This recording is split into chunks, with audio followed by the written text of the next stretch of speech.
Bride-les-Bains propose une eau thermale qui coupe l'appétit. Une aide précieuse pour les curistes qui veulent perdre du poids mais pas n'importe comment. Ici, les résultats ne battent pas de records, mais ils sont durables. C'est vraiment pour amorcer leur amaigrissement, mais surtout pour se poser vraiment toutes les questions par rapport à l'origine de leur prise de poids et prendre un maximum d'outils pour continuer après, pour modifier leurs habitudes sur le long terme chez eux et non pas s'appliquer un régime, c'est-à-dire une façon de manger en fait, qui serait complètement en dehors de leurs habitudes pour revenir après à d'autres choses, quoi.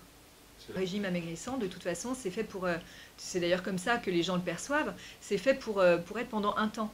Donc si de toute façon on n'a pas réglé à la base ce qui nous avait fait grossir, bah nécessairement quand on va revenir à nos habitudes antérieures, puisqu'elles reviendront fatalement un jour ou l'autre, on regrossira de la même façon. À la moitié qui perdent plus de 5% de leur poids initial, mais on en a aussi une proportion qui ne continue pas à perdre de poids après la cure, mais qui stabilise le poids de fin de cure. Ce qui fait que s'ils reviennent l'année d'après, ils ont le gain de ce qu'ils ont perdu en cure, et ils continuent comme ceci à perdre par palier. Tout l'environnement pousse à la perte de poids. Des ateliers qui là sont plus pratiques, des démonstrations de cuisine aussi pour leur apprendre à cuisiner léger mais en gardant le goût et qui ne tombent pas justement dans le cercle vicieux qui serait qu'ils vont se mettre aux légumes vapeur et poissons courbouillon et viande grillée et que forcément ça les lasserait au bout d'un moment. Car les chefs se sont vraiment adaptés aux évolutions d'aujourd'hui. Il y a forcément des recettes après que j'ai mis au point avec le temps, d'autres que je faisais que je fais plus du tout pareil 15 ans après, ce qui est bien et comme beaucoup de choses, si vous voulez, parce que par exemple au début on ne faisait pas les cuissons encore basse température. Maintenant on a développé un peu ces modes de cuisson pour des viandes, des poissons, pour aussi varier pour le client, hein. Et puis pour le cuisinier c'est aussi intéressant parce que ça évite tous les jours de faire les mêmes cuissons sur les poissons, sur les viandes.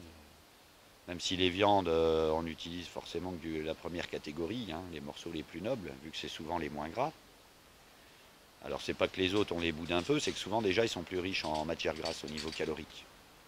Après on sait qu'il y en a que les gens n'aiment pas du tout, les abats, tout ça sont très intéressants. Mais on sait que les gens n'aiment pas trop. Après il y avait eu l'histoire de la vache folle, tout ça, donc les abats ont été boudés. Du coup on n'en fait plus vraiment, hein. Mais sinon, oui, c'est plus intéressant de cuisiner maintenant qu'il y a 15 ans la diététique. D'autant plus que, par exemple, il y a 15 ans, on n'avait pas de matière grasse, on ne mettait pas de sel, on ne mettait pas de féculents.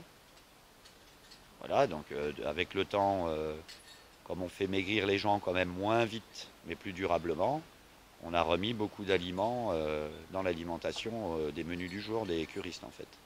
Une cuillère à café d'huile par personne et par repas. Bien sûr, comme j'explique souvent aux gens quand on fait des explications de menu ou les démonstrations de cuisine, quand on n'a qu'une cuillère à café, bah forcément, on va pas déjà la mettre dans la salade en entrée. On va peut-être la garder pour les légumes ou éventuellement la viande ou le poisson. Puis on travaille aussi avec des vaporisateurs. Ça permet de mettre un voile quand même dessus sans pour autant abuser au niveau des volumes en fait. On réfléchit d'abord par un équilibre alimentaire, ensuite on va développer des recettes.